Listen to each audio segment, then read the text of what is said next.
Mutual fund investing journey शुरू करने से पहले सबसे पहले आपको ये समझना पड़ेगा कि अगर आप इन्वेस्टिंग की इस जर्नी को स्टार्ट करते हैं तो आपके लिए ऑप्शंस क्या-क्या हैं। तो मैं ये जो ग्राफ आप स्क्रीन पे देख रहे हैं ये मैं बहुत सारे नए लोग जो इन्वेस्टमेंट शुरू कर रहे हैं उनके सामने ये प्रेज़ेंट करता हूँ।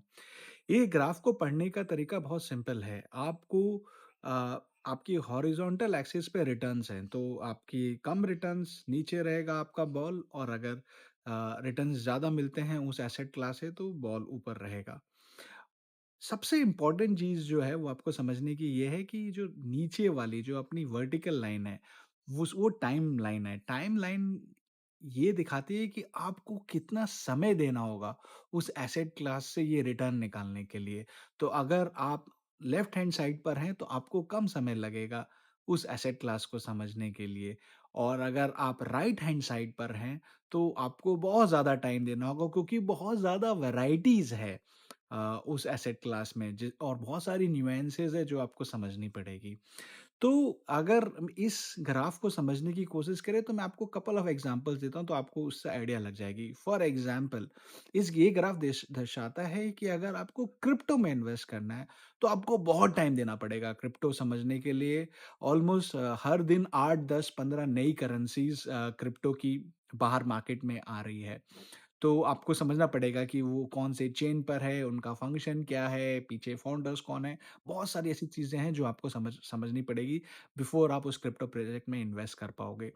और उसी के साथ-साथ मेरा पर्सनल एक्सपीरियंस ये बोलता है कि क्रिप्टो का रिटर्न्स अगर आपने सिस्टमैटिक तरीके से नहीं किया, तो एक्चुअली बहुत खराब आएगा क्योंकि crypto unlike stocks can actually go to zero and never recover. एक कंपनी की हिस्ट्री में कंपनी नीचे जा सकती है, प्रमोटर चेंज हो सकते हैं, वापस कंपनी ऊपर चली गई। ये सारी चीज़ें हमने देखी है, लेकिन क्रिप्टो में अगर आपने एक बड़े बियर मार्केट आया, उसमें प्रोजेक्ट्स खत्म और पैसा खत्म। सो इसीलिए एफ-एन-ओ एंड क्रिप्टो बहुत टाइम लगता है और मेरे हिसाब से रिटर्न भी उतना अच्छा नहीं बैठ पाता। अगर आपके पास टाइम है तो मैं जनरली लोगों को बोलता हूँ स्टॉक्स और रियल एस्टेट दोनों में बहुत टाइम लगता है समझने के लिए, आपको इवैल्यूएशन करने के लिए बहुत सारे फैक्टर्स चाहिए होते हैं, लेकिन आपको रिटर्न भी अच्छा मिलता है। इन सारे एसेट क्लासेस का जो मिडल पॉइंट है वो मुझे लगता है म्यूचुअल फंड्स है। वो एक डिसेंट रिटर्न देते हैं आपको और अगर आप ट्रिक्स जानते हो और मैं आपको सारी ट्रिक्स सिखाऊँगा इस कोर्स में, तो आपको ज़्यादा समय भी नहीं देना पड़ेगा म्यूचुअल फंड्स इवैल्यूएट करने में। आप क्विकली इवैल्यूएट करके आप अपनी जर्नी को इम्पोर्टेंटली ट्रैक कर सकते हो। सो ये मॉड्यूल में हमने समझा कि क्यों म्यूचुअल फंड्स एक बैलेंस्ड आउटकम देते हैं। आपका समय भी बहुत ज़्यादा नहीं लगता है और आपको रिटर्न्स भी अच्छे मिलते हैं। नाउ एक चीज़ जो मैं आपको समझाना चाहता हूँ इस मॉड्यूल में कि हम म्यूचुअल फंड्स को लाइक क्यों करते हैं? सबसे इम्पोर्टेंट चीज़ जो म्यूचुअल फंड्स के अंदर है, जो इंडिविजुअल्स अपनी ट्रेडिंग करके या अपना इन्वेस्टमेंट करके नहीं कर सकते हैं, वो है tax efficient. Mutual fund companies जब वो शेयर्स बाय करती है या वो चर्न करती है, एक कंपनी खरीद के दूसरी, दूसरी कंपनी खरीद के तीसरी, आपको कोई टैक्स नहीं लगता है, उनको भी कोई टैक्स नहीं लगता है, वो एग्ज़ेम्प्ट है। ये चर्निंग से, उनको कोई long term capital gain tax या short term capital gain tax नहीं लगता है। वो जो कैपिटल गेन्स का टैक्स का इवेंट आता है, वो उसी टाइम आता है जब आप यूनिट बेच रहे हो, तभी वो इवेंट आएगा। तो ये बहुत अच्छा चीज़ है। इसका मतलब आप कंटीन्यूअसली कंपाउंड कर सकते हो अपना मनी, कोई टैक्स देने की ज़रूरत नहीं है ईयर ऑन ईयर आपके टैक्स मिनिस्टर को और जब आप म्यूचुअल फंड से एग्ज़िट करने जाओगे तभी आपका टैक्स इवेंट आएगा। सो बहुत सारी चर्निंग कर रहे हैं म्यूचुअल फंड मैनेजर्स आपके लिए और लेकिन आपकी कोई टैक्स लायबिलिटी नहीं आ रही। आपकी टैक्स लायबिलिटी तभी आएगी जब आप एग्ज़िट कर रहे हो। और एक अच्छी चीज़ है म्यूचुअल फंड की जो हमको समझना चाहिए कि ये हाइली रेगुलेटेड एंटिटी है। इसमें फ्रॉड के केसेस मिले हैं लेकिन बहुत कम और सेबी अगर मैं बोलना चाहूँगा is one of the most uh, अच्छी एंटिटी है जो रेगुलेशन लेके आई है म्यूचुअल फंड्स में और इन्होंने काफ़ी अच्छा किया है कि आपकी हर चीज़ फ्रॉम टाइम आपको लाइसेंस मिलता है स्पॉन्सर्स को म्यूचुअल फंड कंपनी एएमसी खोलने के लिए टू द टाइम कि कैसे कम्युनिकेशन करनी है, कैसे एनएवी कैलकुलेट करनी है, क्या ड पब्लिक डिस्क्लोज़र्स करने हैं। ये सारी चीज़ें बहुत अच्छे से डॉक्यूमेंट की हुई है, लॉ बनाए हुए हैं और बहुत सारी पेनल्टीज़ है अगर आप उसको फॉलो नहीं करें as an asset management company.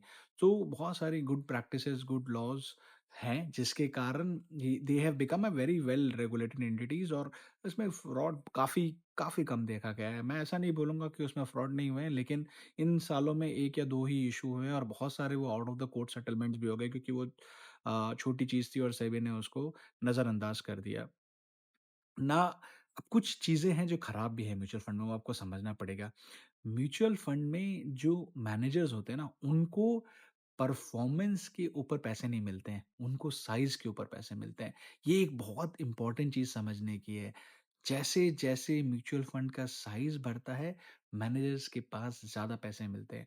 आप अंडर परफ़ॉर्म करो या ओवर परफ़ॉर्म करो, उससे फ़र्क नहीं पड़ता है। आपका अगर म्यूचुअल फंड का एयूएम बहुत है, तो आप अच्छे पैसे बनाओगे as a mutual fund manager. So ये इम्पोर्टेंट चीज़ है, लेकिन एक चीज़ ध्यान रखिए क्योंकि ये एक फ्री मार्केट है, अगर आप परफ़ॉर्म नहीं करोगे तो आपका एयूएम कम हो जाएगा। तो एक इंसेंटिव मैनेजर्स के पास हमेशा रहता है कि अगर मेरा परफ़ॉर्मेंस मार्केट बीटिंग नहीं रहा, तो मेरा एयूएम कम हो जाएगा जिससे कि मेरे कॉम्पेंसेशन कम हो जाएगी। सो ये एक चीज़ है जो हमें पता होनी चाहिए।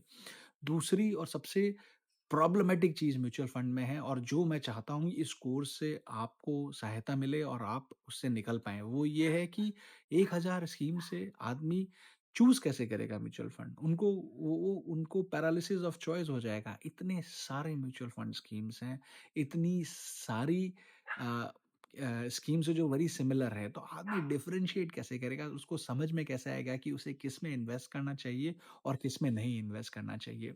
तो ये समझने की बहुत ज़रूरी है। हम इस कोर्स में डेफ़िनेटली बात करेंगे कि आप कैसे अपनी अपनी सारी गोल्स और अपनी सारी एनालिसिस लगा के कैसे आप उम, ब म्यूचुअल फंड स्कीम्स को सेलेक्ट कर पाओगे।